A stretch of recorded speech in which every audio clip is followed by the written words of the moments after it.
main knowledge. If you have the knowledge regarding the PO creation, then you must have knowledge about how to create that PO into SAP system. Yes. Secondly, third thing, you must have the little bit English communication skills, not the greater much or see like if you are not fluent in grammatical part, don't worry. And fourth thing is if you must have the knowledge about the basic Excel. These four Mhm. things you will get easily job and you will get easy hike on what is you are getting currently. Uh, Around 25 20% or more than 20% you will get the hike, right? So I'm Okay. sharing my screen, and if you see the syllabus, okay, if you see the syllabus, you will know that most of the part I have done.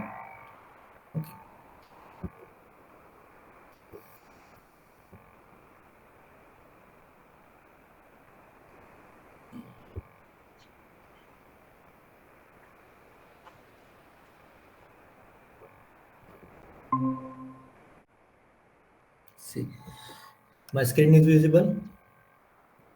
Yes, sir. ठीक है. अभी क्या है मतलब SAP में अलग अलग versions है, जैसे कि ईसीसी एक वर्जन है और एस फॉर हाना एक वर्जन है. Mhm. ठीक है. एसएपी में क्या है,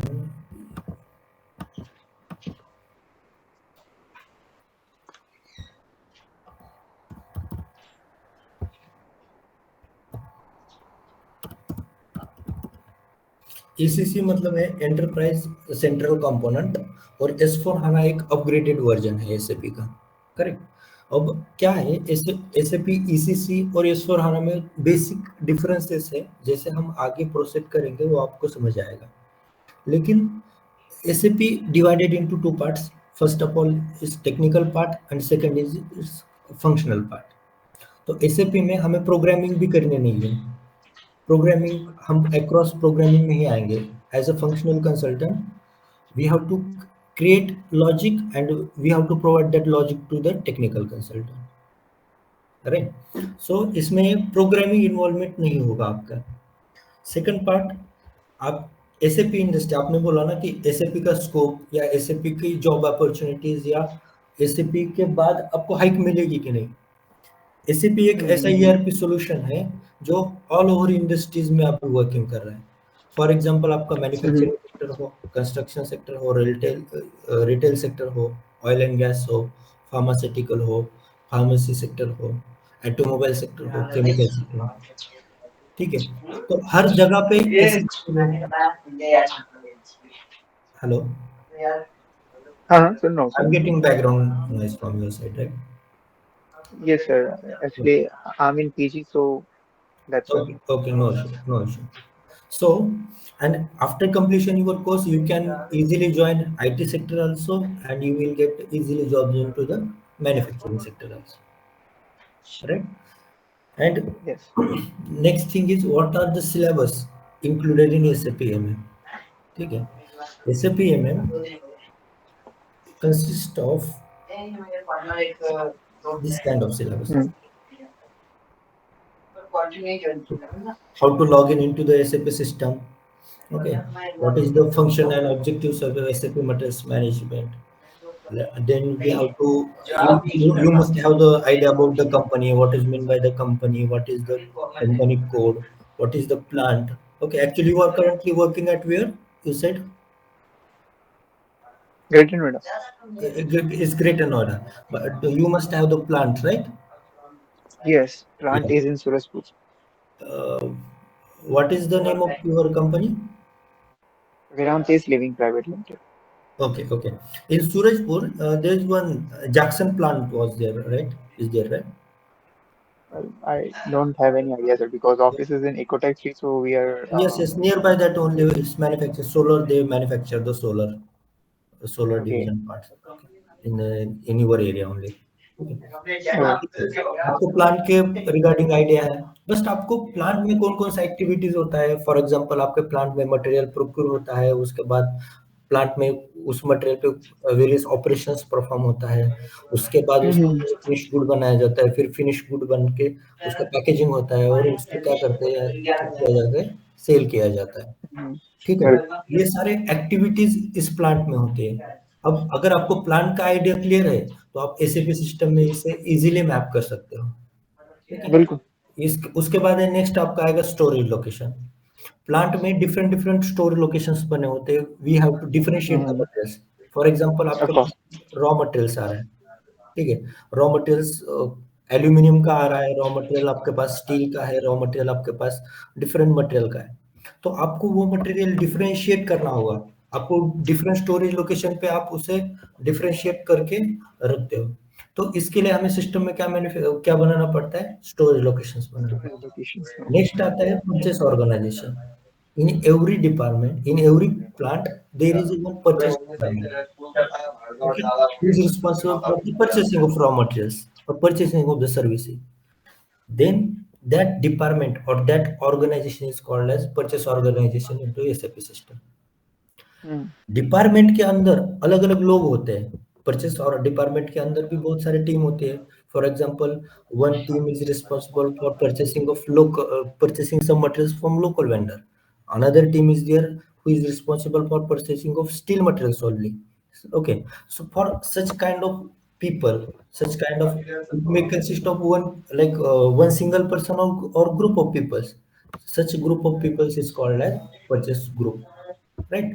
So if you have the clear on concepts, if you have clear on concepts, then it will be very easy to map into the system. And when you go for the implementation project as a consultant, what, like hiring consultant, what they like think, see, candidate must have already worked on this system. He must have the knowledge about the plant, storage location, purchase organization and purchasing group. They will just check Yes. SAP knowledge. If you have the knowledge of mapping that things into the SAP system, then they will hire you. And after hiring, when you go for the project, after hiring, when you go for the project, you will ask the same questions to your client. Okay, see, Hmm. आपका जो plant है, आपका एक ही plant है क्या सूरजपुर में, और कहीं दूसरी जगह पे है प्लांट Hmm.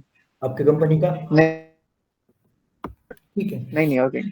ठीक है, तो आप ऐसे क्वेश्चंस आप उसको वेंडर, जो आपका जो क्लाइंट रहेगा, आपको उनको सेम क्वेश्चंस पूछोगे कि आपका प्लांट कौन सा है, कितने नंबर ऑफ प्लांट्स है।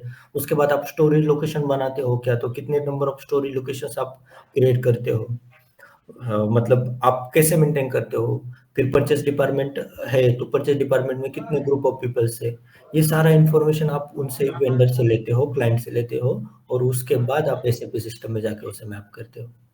ठीक है, नेक्स्ट Okay. पार्ट आता है मटेरियल टाइप्स का।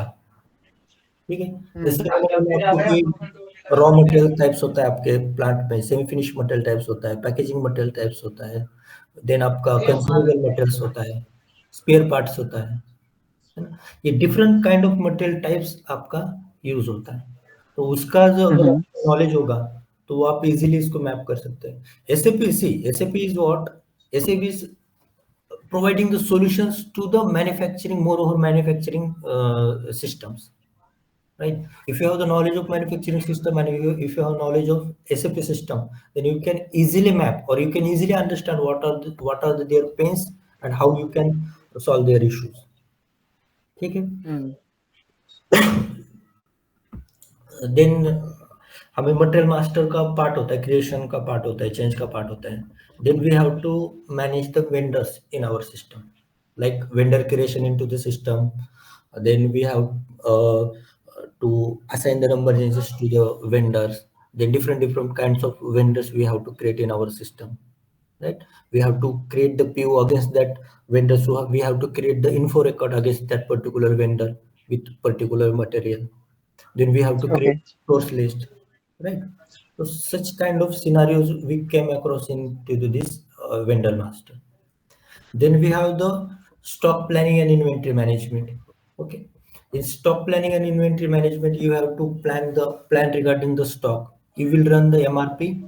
Then after the running the MRP, that is the material requirement planning, you will like finalize, or if you like recognize that how stock I am uh, I'm not having the sufficient stock. I'm having the deficient stock. So how much quantity like how many quantity of material I have to buy from the vendor. Okay, then such kinds of concepts come into the stock planning and inventory management. Then we have the creation of, after the sending PO to the vendor, vendor sends the materials to us in our plant. So we have to create the GR. Sometimes we have to cancel the GR. We have to create the reservations. Okay. Then we have to stock posting, stock movement related scenarios. Suppose in our plant we have the two storage locations, and we have to transfer the stock from one storage location to another storage location.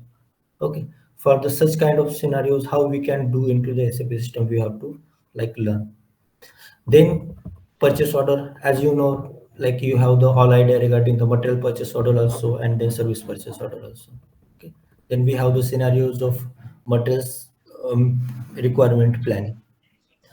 Then another concept we have to learn, that is the demand management. Okay. Material requirement planning after the MRP run, that is the material requirement planning. We will come on the conclusion that we have to sell, for example, 10 number of parts, and for manufacturing of 10 number of parts, we don't have the sufficient stock, we are having some deficient stock. Okay. So from demand, we know that, like from demand, when we run the MRP, then we come on that conclusion. We have to raise the purchase requisition, and we have to create the purchase order against the particular materials. Okay. For that purpose, we have to create some info records.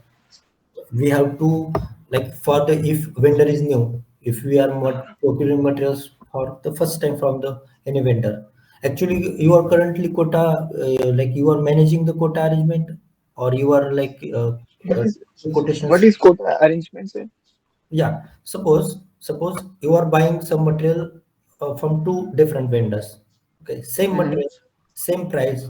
Okay, or might be price is different, but same vendor, like two same material, giving two vendors, so we have to arrange quota in such a way that we will give the priority to vendor. Suppose for vendor number one, we have to buy the 60% of material from vendor number one, and from vendor number two we have Okay, to buy the okay. 60% of So material. like dividing the 100% material to Yes, both of them. yes, Like उसको like पहले vendor से कितना लेना, दूसरे vendor से कितना लेना. Yes, नहीं, हाँ, मतलब क्या होता है ना, समटाइम्स क्या होता है कि हमारे पास देखो एक मटेरियल होता है, जो जिस मटेरियल हम वेंडर से परचेस कर रहे हो उसके पास कभी स्टॉक अवेलेबल होता भी है, नहीं होता, लेकिन हम हमारा मैन्युफैक्चरिंग हम्म, प्रोसेस तो बंद नहीं कर सकते, तो हम क्या करते हैं, बिल्कुल. डिफरेंट वेंडर से परचेस करते हैं। लेकिन हम्म, उसमें क्या होता है कि मान लो हमारा रेगुलर वेंडर है, वो हमें रेगुलरली हम्म, स्टॉक देता है, वो हमारे फुलफिल कर रहा है नीड, 90% नीड कर रहा है, 10% ही हमें हम्म, दूसरे वेंडर के ऊपर डिपेंड रहना पड़ता है, और जो 10% वो दे रहा है वो ज्यादा प्राइस से मटेरियल हमें दे रहा है, लेकिन हमें तो उससे लेना ही लेना है। हम्म, तो सिस्टम जब हम एमआरपी रन करते हैं, तो सिस्टम हमें प्रपोजल भेजता है, ऑटोमेटिक परचेस रिक्विजिशन क्रिएट करके देता है सिस्टम, कि आप क्या करो, 90% मटेरियल V1 वेंडर से परचेस करो, और 10% मटेरियल V2 वेंडर से परचेस करो। इससे क्या होगा, अच्छा. 90% मटेरियल आपका कम रेट में आएगा, और 10% के लिए आपको ज्यादा पे करना पड़ेगा। अगर हम्म, इस सिस्टम को, अगर इस सेटिंग्स हम मैंने नहीं करते, इसका कॉन्फ़िगरेशन नहीं करते, तो सिस्टम क्या करेगा, डायरेक्टली परचेस रिक्विजिशन 100 क्वांटिटी का फेंक देगा ऑटोमेटिक। अगर अच्छा. 100 क्वांटिटी का है तो फिर परचेस डिपार्टमेंट के ऊपर वो रिस्पॉन्सिबिलिटी आ जाएगा कि हमें किससे कितना परसेंटेज लेना है, किसका रेट है ना। ये कोटा अरेंजमेंट, मान लो हम, जैसा स्टेबिलिटी होता है, वेंडर मटेरियल हमारा स्टेबल है, वेंडर हमारा स्टेबल है, उस केस में हम हम्म, इसको क्या करते हैं, डिवाइड करते हैं। ठीक है। नेक्स्ट आता है, हम सम पार्ट देखेंगे प्रोडक्शन ऑर्डर का। ये तो हो गया मेरा रॉ मटेरियल रिलेटेड। परचेसिंग हम किसका करते हैं जनरली, जो ट्रेडिंग गुड्स होता है या रॉ मटेरियल्स होता है मैन्युफैक्चरिंग करने के लिए। Hmm, suppose if you are like if you are working in automobile sector, आपका कार मैन्युफैक्चरिंग का बिजनेस है, ठीक है, तो आपने हम्म, क्या किया, कार के लिए जो रॉ मटेरियल्स लगते थे वो आउटसाइड वेंडर से बाय किए, लेकिन आपको कार कार असेंबली करना है, तो उसके लिए प्रोडक्शन डिपार्टमेंट एक प्रोडक्शन ऑर्डर क्रिएट करेगा, ठीक है। और जो हमने पार्ट्स ला के स्टोर डिपार्टमेंट में रखे हैं, उसको क्या करेंगे, हम गुड्स इशू करेंगे against that particular production order. फिर उस ऑर्डर कंप्लीशन जब होगा, हम्म, उसका असेंबली जब होगा, तो फिनिश गुड जो प्रोडक्ट होगा उसका जीआर होगा, उसका स्टॉक इंक्रीज होगा। ये वाला सिनेरियो हम देखेंगे। उसके बाद कोटा अरेंजमेंट। कोटा अरेंजमेंट के बारे में आपको आइडिया ही होगा। हम क्या करते हैं, तीन वेंडर, एटलीस्ट तीन वेंडर को हमारा रिक्वेस्ट फॉर कोटेशन देते हैं, RFQ भेजते हैं। उसके बाद वो of कोटेशन course. हमें भेजते हैं। फिर हम तीनों का कंपैरिजन करते हैं in terms of quality, in terms of rate, in terms of transportation, जो टर्म्स होता है, in terms of payment terms, ऐसे कुछ क्राइटेरिया Okay. क्या करते हैं, पूरा उसका कोटेशन का मेंटेनेंस करते हैं। और जो L1 लेवल होगा, लोएस्ट वन होगा, उसको हम क्या करते हैं, फिर पीओ रेज करते हैं। अब Hmm. पीओ जब रेज करेंगे तो पीओ में अलग अलग प्राइजेस कंडीशन डालना पड़ेगा आपको। Hmm. फॉर एग्जांपल आपका एक्स वेंडर है, वो आपको 10% डिस्काउंट दे रहा है, वाई वेंडर है वो आपको 20% डिस्काउंट दे रहा है, जेड वेंडर है वो आपको 30% डिस्काउंट दे रहा है। तो ऐसे टाइप ऑफ कंडीशंस आपको क्या करना पड़ेगा, पीओ में डालना पड़ेगा। तो ये सारी चीजें हम क्या करते हैं, ये यहाँ पर हम प्राइसिंग प्रोसीजर में सारा हम मेंटेन करते हैं। ठीक है, मैं आपको थोड़ा एसएपी सिस्टम के ऊपर नेविगेट करता हूँ, वो आप इजीली समझ जाओगे।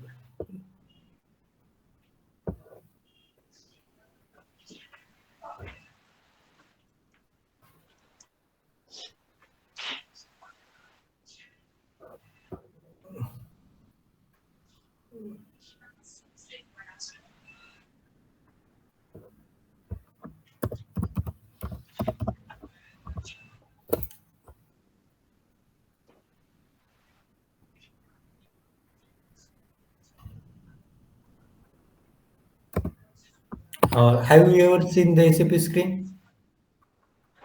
Yes, yes. Sometimes in YouTube. Yes, yes. So it means that you had already aware about the purchase order in SAP system also, right? See, such Yes. kind of, like, this is the blank purchase order. Okay, right now we have Hmm. not included anything into this. Okay, so here we have to maintain the material code, its quantity, delivery date, what is the rate of that item, particular item, currency, right? This kind of details we have to maintain. What is this plant code? What is its material group? See, in item details, see, item details are not showing because we have not added anything here. Huh? Okay. So in item details, we have to maintain the conditions. Okay. And in conditions also, see what is its net price, what is its discount price, what is its actual price. Such kinds of scenarios we have to maintain into this system, right? In organization data, we have to maintain the purchase organization. The purchase organization means what? The person, like the department who is responsible for the purchasing. Purchasing group is not Okay. what? The people, or it's maybe the single person or group of people who are responsible for Sir, purchasing or buying that materials. sir, purchase organization means our organization or the Yeah, other yeah, your organization only. organization? See, Okay. purchase organization means the plant who is purchasing the material. Okay. That is called as this purchase organization belongs to this plant only. Then, then, sir, what is company code? Company code maybe will be the single code, na? For one company, there is a one company code. Yeah, yes, yes. What is happening? See, Tata is a one, like a group of company. Okay, Tata Mm-hmm. consists of manufacturing units also, services units also, and Yes, all, yes. all other units also. Okay, Mm-hmm. for company code, for Tata manufacturing they create one company code. For example, 1000. Okay. And for the services they create another company code, that is the 2000. Okay. In 1000 company code they have the different kind of plant, manufacturing plant. For example, car manufacturing plant, truck manufacturing plant. Okay, and car manufacturing plant is located at New Delhi, and truck manufacturing Mm-hmm. plant is located at, for example, Pune. So in one Mm-hmm. company code they have the two plants, right? Okay. Tata Group is the single entity. In that entity, they must have, like, more than one company codes must have in one group, right? And more Yes. than two plants must have in one company code, right? Okay. Uh, in TC, like, apart from in 2000 also there may be different kinds of plants, right? So why it is so? It is for then financial, like, when at the year of end they will find Mm-hmm. out the what is the my P&L, what is my profit and loss statement. Okay. For that purpose, they like in the system we have the such checks. For example, for manufacturing company code, what is my current year profit? What is my last year profit? Okay, Hmm. what is my business? What is the stock? In my logistic point of view, there these things has happen in financing point of view. But for logistic point of view, you can check in a single click. If you go into this transaction MMB, see in this plant, okay, if you put here plant code and if you put a material code, then you can check within a click, you can check what is the stock exist in this material in this plant in particular company code. समझे आप? Okay. हाँ, तो एक company code के अंदर 10-20 plant हो सकते हैं. तो प्लांट के किस स्टोरेज लोकेशन में मेरा पर्टिकुलरली कौन सा मटेरियल का कितना स्टॉक अवेलेबल है, ये सिंगल क्लिक Hmm. में मुझे आइडेंटिफाई. इसलिए ये फाइनेंस पॉइंट ऑफ व्यू से भी इम्पोर्टेंट है, लॉजिस्टिक पॉइंट ऑफ व्यू से ये चेक से इम्पोर्टेंट. ठीक है, तो Okay. इस तरह से स्क्रीन होता है. कुछ हमें ट्रांजेक्शन्स परफॉर्म करने हैं तो हम यहाँ पे टीटी कोड डाल के ट्रांजेक्शन्स परफॉर्म करते हैं. Purchase order Hmm. क्रिएशन करते हैं, purchase order purchase requisition create करते हैं. ठीक है, इस तरह से. तो ये परचेस रिक्विजिशन वाला स्क्रीन है. Hmm. नेक्स्ट पार्ट आता है, ये तो चलो स्टैंडर्ड हो गया है ना, स्टैंडर्ड हो गया. लेकिन बिजनेस की ऐसी रिक्वायरमेंट आती है कि आपको apart from standard I have to do something different. We have the requirement something different, right? So Hmm. in that case we have to do the enhancements in our SAP system. We have to develop the G codes. Then we have to create the FS, that is the functional specification document. We have to create the logics and we have to share that logic with the technical team, that is the ABAP team. Then ABAP, Hmm. what they do, they will develop the program according to our logic and we have to implement that logic into our system. Okay. मतलब ऐसा कुछ requirements आती है कि मान लो ये purchase order screen है अभी जो आप देख पा रहे हो, Hmm. ठीक तो है. उनका ऐसा रिक्वायरमेंट आता है कि नहीं मुझे परचेस ऑर्डर स्क्रीन में ये तो स्टैंडर्ड है, ये तो स्टैंडर्ड स्क्रीन दिख रही है, लेकिन उनको हाँ. यहाँ पर एक टैब ऐड करना है. Okay. तो ये कैसे करोगे? तो उसके लिए हमें कस्टमाइजेशन करना पड़ता है. Hmm. तो ये सारे भी चीजें हम एफएस डेवलपमेंट भी देखने वाले हैं, बाडी देखने वाले हैं, बापी देखने वाले हैं. ओके, फिर मास अपलोडिंग का सिनेरियो हम देखने वाले हैं. Hmm. देखिए यहाँ पर जो स्क्रीन देख रहे हो आप, ये मटेरियल डॉक्यूमेंट Right. लिस्ट, मतलब एक साल में आपके कंपनी कोड में किस प्लांट में कितने मटेरियल कोड्स रिसीव किया है, कितने मटेरियल कोड आपने बाहर भेजा है, ये कितना Hmm. क्वांटिटी, सारा डिटेल्स आपको मिलेगा. Okay. ठीक है, तो ये मोर और लेस ये क्या है, एसएपी अगर आपको एक्सेल का नॉलेज है तो इसको एक्सेल में कन्वर्ट करना है, इसमें डेटा हमें यूज करना है. ठीक है. Then we have the concept of business partner, that is the vendor. What is meant by the business partner? Of course, vendor. Huh? Business partner, Not like, only vendor, customer is also your business partner, right?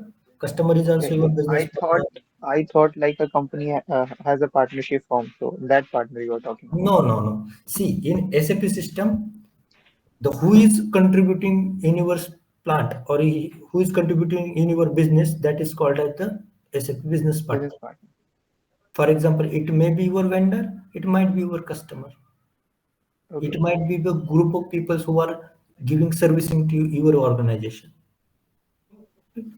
So such concepts we have to learn into this in business partner. Hmm. Then configuration part is there. Okay, some special scenario part is there. Have you heard about subcontracting process? What is meant by this? Subcontract. ऐसे कुछ No, processes sir. नहीं, तो मैं एक example दे रहा हूँ आपको. ऐसे कुछ प्रोसेसेस है क्या आपके यहाँ की, आप कुछ मटेरियल आपके वेंडर को भेजते हो, ओके, और उसको भेजने के बाद वो कुछ उस मटेरियल पे कुछ प्रोसेस करता है. फॉर एग्जांपल उस पे ऊपर कलरिंग करता है या ड्रिलिंग करता है, हाँ सर. नर्लिंग करता है, कोई होता और होता है. करता है, और उसके बाद वो हमें मटेरियल वापस भेज देता है. Okay. अंडरस्टूड सर, अंडरस्टूड, सब कॉन्ट्रैक्टिंग, यस। अंडरस्टूड ना? तो यस ये यस प्रोसेस हमें एसएपी सिस्टम में मैप करना है, ठीक यस। है? Like इस sir, we are manufacturing of car parts, and if you want to do a PU on it, if our plant is not doing, some other vendor is doing this. Yes yes तो वहां पे हमने उसको भेजा, उसने किया, फिर हमारे पास दोबारा आया, वो सब यस यस। कॉन्ट्रैक्टिंग है। हाँ, तो सब कॉन्ट्रैक्टिंग में भी सिनेरियो कैसा होता है कि एक होता है वेंडर वेंडर आपके प्लांट को मटेरियल भेजेगा, हम्म फिर आप क्या करोगे?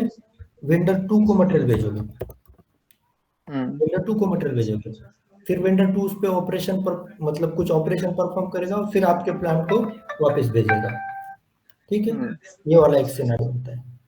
नेक्स्ट सिनेरियो क्या होता है? Vendor one directly vendor two को आपके बिहाफ में मटेरियल भेजेगा। हाँ For हाँ, वैसा भी होता ऐसा भी होता है, मतलब ये डिफरेंट काइंड ऑफ सिनेरियोज है ना। ये क्या है? है, कॉस्ट सेविंग के लिए, हाँ हाँ, टाइम कॉस्ट सेविंग के सेविंग के लिए क्या लिए। होता है, फॉर एग्जांपल आपका वेंडर वी वन जो है, वेंडर वी वन लोकेटेड है न्यू दिल्ली में, ओके, हम्म और आपका प्लांट वी टू भी लोकेटेड है न्यू दिल्ली में, लेकिन आपका प्लांट है हम्म फॉर एग्जांपल पुणे में। हम्म तो आप वेंडर वन से मटेरियल परचेस करोगे, फिर आपके प्लांट में आएगा, फिर आप वेंडर टू को मटेरियल भेजोगे। इसके बगैर आप क्या करते हो, डायरेक्टली क्या करते हो, वेंडर वन को ही बोलते हो कि आप वेंडर टू को मटेरियल भेज दो, और हम्म। उसके बाद ये वेंडर टू आपको ऑपरेशन करके आपके प्लांट में भेजे। ओके। तो ये वाला भी सिनारियो, मतलब ये दो तीन अलग अलग सिनारियो है इसमें, ठीक है? तो ये हम्म। सिनारियो इन दिस सब सर कॉन्ट्रैक्ट। तो अगर अगर वेंडर वन वेंडर टू को डायरेक्ट भेजता है हम्म कोई भी मटेरियल, हम्म। तो वेंडर टू क्या हमारे साइड से वेरिफिकेशन वेरीफाई कौन करेगा कि मटेरियल आया, कितना आया, उसमें कितने सही हैं, कितने खराब हैं, कुछ रिजेक्शन होंगे, ये कौन वेरीफाई करेगा? ये depend upon the like customisation and this depends upon the business scenario होता है। ये हो सकता है कि हमारा जो एक पर्सन है हमारा पुणे प्लांट का, है ना, ये उसे वहां जाना पड़े। ये वहां जाके बैठता है वेंडर टू के यहाँ पे, ठीक है? जब हाँ। इसका मटेरियल आता है तो वो वेरीफाई करता है और हमारे प्लांट को इन्फॉर्म कर देता है, हाँ, कि आपके हमने 10 क्वांटिटी का पीओ निकाला था, 10 में से 10 ओके है, आप इसका पेमेंट फिर कर दो। हम्म। पहले पेमेंट नहीं होता, वेंडर वन मटेरियल भेजता है तो वेंडर वन क्या करता है, हमें एक कॉपी भेजता है और वेंडर टू को एक कॉपी भेजता है, और वेंडर और हम क्या करते हैं, फिर हम वेट करते हैं वेंडर टू के यहाँ से कि उसने जो भेजा है वेंडर वन ने फॉर एग्जांपल 100 क्वांटिटी, तो वेंडर टू ने अगर रिसीव किया 100 क्वांटिटी तो वो हमें कंफर्मेशन भेजेगा कि yes I have received 100 quantity that are okay. Hmm तो दोनों का अगर वेरिफिकेशन होता है तो हम इसको क्या करते हैं, वेंडर वन को पेमेंट कर देते हैं, इनवॉइस वेरिफिकेशन के बाद पेमेंट। और यहाँ पर जो वेंडर टू में हो सकता है कि वेंडर टू का पर्सन हो या फिर हमारे प्लांट का कोई पर्सन हो कि जहाँ पे जाएगा, क्वालिटी चेक करेगा, कितने रिजेक्शन है उसको रिटर्न भेजेगा, ये वाला सिनेरियो करेगा। वो तो बिजनेस हम्म। होता है, ठीक है? तो ये एक सब कॉन्ट्रैक्टिंग एक अलग प्रोसेस है परचेसिंग का, बिल्कुल ठीक है? ठीक है, अब आपको ये प्रोसेस क्लियर है तो आपको मैपिंग के लिए बहुत ईजी जाएगा, सिस्टम में आपको अंडरस्टैंड होगा कि वेंडर वन क्या है, वेंडर टू क्या है, बिल्कुल बिल्कुल। प्लांट में अंडरस्टैंड। इसका पीओ भी टाइप थोड़ा अलग बनाना पड़ता है। हम्म। रेगुलर पीओ जो डायरेक्टली हम वेंडर वन को देते हैं, हाँ बिल्कुल बिल्कुल, आपने जो भी शिपमेंट एड्रेस है वो चेंज करना पड़ता शिपमेंट होगा, address bill to ship to, मैं कहीं और करना पड़ता होगा। यस यस, इस पीओ में क्या करूंगा मैं, एक मुझे टैब एडिशनल टैब आता है, उस टैब हम्म। में मैं शिप टू का एड्रेस चेंज कर दूंगा और बिल बिल्कुल। मेरा इधर एड्रेस रहेगा। तो ये यस, एड्रेस आपको बिल्कुल तो हमारा एड्रेस है। हाँ, ये कॉन्सेप्ट अगर क्लैरिटी है तो कोई भी इशू नहीं आएगा और कोई आप मतलब कि ज्यादा ही आप पैकेज मांग पाओगे। नेक्स्ट आता है आपका कंसाइनमेंट प्रोसेस। कंसाइनमेंट प्रोसेस हम्म। आपको पता है? जो भी इन ट्रांजिट होता है कंसाइनमेंट को भेजना। नहीं, फॉर एग्जाम्पल मतलब as SAP point of view क्या होता है, फॉर एग्जाम्पल आपका एक प्लांट है, ओके, हम्म आपके वेंडर्स हैं, हम्म आपका वेंडर छोटा वेंडर है और आपके पास बहुत हम्म। जगह है, आप मटेरियल को ऑक्यूपाई कर सकते हो और आपकी रिक्वायरमेंट भी ह्यूज है। तो आप क्या हाँ। करते हो, वेंडर मैन्युफैक्चरिंग करके आपके ऑन प्रेमाइस में लाके रखेगा मटेरियल, और हम्म आपको जैसे लगता है, मतलब फॉर एग्जांपल आज मुझे 100 क्वांटिटी लगा, 100 क्वांटिटी वहां से जाओगे उठाओगे फिर आपके स्टॉक में आ जाएगा। हम्म देखो कंसाइनमेंट आया, ऐसा आप जब इंपोर्ट से मटेरियल आता है हमारे पोर्ट पे, शिप तो आप सुनते हो कंसाइनमेंट आया है, ठीक है। बिल्कुल वही मैं भी। वेंडर को हमारा एक्चुअल डिलीवर्ड नहीं हुआ, लेकिन वेंडर के प्रेमाइसेस में आ गया है, लेकिन अभी भी उसकी अच्छा। रिस्पॉन्सिबिलिटी किसकी है, जिसने मटेरियल भेजा है, वेंडर ने। हाँ बिल्कुल। तो ऐसे सिनेरियो उसको क्या बोलते हैं, कंसाइनमेंट प्रोसेस बोलते हैं, कंसाइनमेंट सिनेरियो। तो ये हमें सिनेरियो परफॉर्म करना है। फिर pipeline material, pipeline procurement. Pipeline मतलब कि क्या, कुछ तो इलेक्ट्रिसिटी। इन प्रोसेस में, हेलो, हाँ हाँ, बोलिए ना। मैं कह रहा था पाइपलाइन प्रोक्योरमेंट यानी जो प्रोसेस में है। नहीं नहीं, हाँ, जो डायरेक्टली आपको, आप डायरेक्टली कंज्यूम कर रहे हो उसको। फॉर अच्छा। एग्जांपल वाटर, फॉर एग्जांपल आपका इलेक्ट्रिसिटी, फॉर एग्जांपल आपका गैस, हम्म, फॉर एग्जांपल आपका अच्छा, कोई, जो इन प्लांट यूज हो रहा तो डायरेक्टली यूज हो रहा है। सप्लायर आपको है। फॉर एग्जांपल इलेक्ट्रिसिटी आपको दे रहा है, जितना आप कंज्यूम कर रहे हो उसका बिल पड़ेगा, उसको स्टोर हम्म करने की रिक्वायरमेंट नहीं है। हम्म, जैसे आपका गैस कनेक्शन होता है, आपके होम में भी होता है, वाटर का कनेक्शन होता है, ऐसे कुछ अगर बिल्कुल सर। प्रोग्राम होगा, ऐसे कुछ सर्विस कॉफी होंगे। कॉफी मशीन वगैरह भी होती हैं जो हाँ, कॉपी मशीन भी होता है, वो अगर आपका कोई वेंडर देता होगा डायरेक्टली, जितना बिल्कुल कंजम्पशन हो रहा है लीज पे जो होता इस पे या इस पे, तो जितना कंजम्पशन हो रहा है उसका बिलिंग करते जाएंगे, उसको है। हमारे स्टोर करने की जरूरत नहीं है। तो हम्म, इस such kind of scenario is called as pipeline procurement. तो अगर ये कॉन्सेप्चुअली क्लियर है तो बहुत मतलब क्लैरिटी हो सकता है। फिर आपका स्टॉक ट्रांसफर ऑर्डर, एसटीओ सुना है। स्टॉक ट्रांसफर यानी एक प्लांट से दूसरे प्लांट में stock transfer. Yes, correct correct. आपको जैसे मैंने बोला है, एक ग्रुप ऑफ कंपनी है ना। फॉर हम्म एग्जांपल ये आपका क्लाइंट है, करेक्ट। हम्म क्लाइंट है आपका टाटा ग्रुप, आपका कंपनी कोड एक हम्म है Tata manufacturing truck Pune, Tata manufacturing truck New Delhi. Hmm नहीं, मतलब एक कंपनी कोड है, ये मैन्युफैक्चरिंग वाला है, सर्विसेज वाला है, ठीक है। अब मैन्युफैक्चरिंग में दो प्लांट है, एक प्लांट है पुणे को, एक प्लांट है आपका दिल्ली को। अब क्या हम्म है कि पुणे वाले प्लांट में एक्स्ट्रा मटेरियल आपके पास है, और आपको दिल्ली वाले हम्म, प्लांट में आपको मटेरियल लग रहा है। तो आप बिल्कुल। क्या करोगे, आप वेंडर से मटेरियल, वेंडर को आपने पूछा तो वेंडर बोल रहा है कि मुझे 10 दिन लगेंगे मटेरियल के लिए, लेकिन आपके हम्म प्लांट में वो रेडी है मटेरियल। हम्म, तो इस केस में ये प्लांट टू इस प्लांट को क्या करेगा, प्लांट वन को स्टॉक ट्रांसफर ऑर्डर क्रिएट करेगा। ट्रांसफर कर देगा, हाँ। मतलब एक परचेस ऑर्डर ही होता है, और उस परचेस ऑर्डर बिल्कुल। के अगेंस्ट ये प्लांट वन इसको मटेरियल डिलीवर करेगा। तो सर अगर ये मटेरियल डिलीवर करेगा तो इसमें पेमेंट कैसे मैनेज करते हैं हम लोग? इस पे पेमेंट का, एक कंपनी कोड के अंदर पेमेंट का नहीं आता सिनेरियो, अच्छा, वो एंड ऑटोमेटिक कंपनी को कॉस्ट भी पेमेंट प्लान पे ट्रांसफर हो जाता है, कौन ठीक सा है। कॉस्ट डाल के? ये जो कॉस्ट कॉस्ट जो होता है ना, तो ऑटोमेटिक इस मटेरियल के साथ इसके अंदर फ्लो हो जाता है। अच्छा, हाँ, इसमें तो ट्रांसपोर्टेशन, इसको, हाँ, ट्रांसपोर्टेशन कॉस्ट वगैरह भी तो आता होगा ना? हाँ, बस ट्रांसपोर्टेशन कॉस्ट आएगा। तो ये प्लांट बियर करेगा ट्रांसपोर्टेशन कॉस्ट, प्लांट टू, अच्छा। क्योंकि इसने पीओ निकाला है ना, ये वेंडर हाँ बनेगा हाँ हाँ, इसलिए। प्लांट वन क्या होगा इसके लिए, बिल्कुल। इस प्लांट के लिए वेंडर बनेगा। तो जिस प्लांट ने पीओ निकाला है वही पे करेगा ट्रांसपोर्टेशन कॉस्ट। बाकी मटेरियल कॉस्ट ओके क्या होगा, यहाँ से मटेरियल कॉस्ट यहाँ पे ट्रांसफर होगा, और जब यहाँ ओके। से मटेरियल कंज्यूम हो जाएगा तो ये कॉस्ट इस कंपनी कोड के अंदर जाएगा, हम्म, ठीक है। और अगर डिफरेंट कंपनी कोड है तो उसमें जनरली सेल परचेज का सिनेरियो होता है। सेल परचेज का बिल्कुल, मतलब हाँ। क्या है कि ये same company company code sales order में निकालेगा, स्टॉक ट्रांसफर, एक ठीक है। परचेस ऑर्डर निकालेगा, ये फिर सेल्स ऑर्डर निकालेगा, हम्म ठीक है। इसमें भी एसटीओ का भी सिनेरियो आ सकता है। तो उसमें दो है, एक है इंट्रा कंपनी एसटीओ, एक है inter company STO. Inter company ठीक। एसटीओ मतलब कि क्या, एक ही दो कंपनी अलग अलग कंपनी है। दो प्लांट है, अच्छा, तो उसे कहते हैं इंटर कंपनी एसटीओ। और इंट्रा इंट्रा कंपनी, अलग अलग दो कंपनियां। हाँ, इंट्रा कंपनी एसटीओ मतलब प्लांट अलग अलग है, डिफरेंट कंपनी कोड अलग अलग है। ओके। तो इस काइंड ऑफ सिनेरियो को बोलते हैं इंट्रा कंपनी एसटीओ। तो ये वाला भी सिनेरियो कवर होने वाला है, ठीक है। और स्प्लिट वैल्यूएशन, स्प्लिट वैल्यूएशन मतलब कि क्या, फॉर एग्जांपल एक मटेरियल है, सेम मटेरियल हम्म आप लोकल वेंडर से परचेस कर रहे हो, सेम मटेरियल आप इंपोर्ट वेंडर से परचेस कर रहे हो। हम्म लोकल मटेरियल की कॉस्ट है 10 रुपए, और इंपोर्ट वेंडर की कॉस्ट है 12 रुपए। तो आपको हम्म क्या करना है, सेम मटेरियल को डिवाइड करना है, इसका प्राइस मेरा 10 रुपए है, इसका प्राइस मेरा 12 रुपए है। तो ये हम्म सिनेरियो अचीव कर सकते हो स्प्लिट वैल्यूएशन कॉन्फ़िगर करके इन योर सिस्टम। ओके। ठीक है, तो ऐसे कुछ और सिनेरियो बैच मैनेजमेंट के बारे में आपने सुना होगा या काम किया होगा बैच मैनेजमेंट पे। बैच होता है ना, बैच नंबर होता है किसी भी कोई भी मान लो batch, pharmaceutical batch number, batch हाँ नंबर, बैच प्रोडक्शन सुना है मैंने। बैच प्रोडक्शन सुना है। बैच मतलब कि बैच प्रोडक्शन मतलब मास प्रोडक्शन है ना। बिल्कुल वही।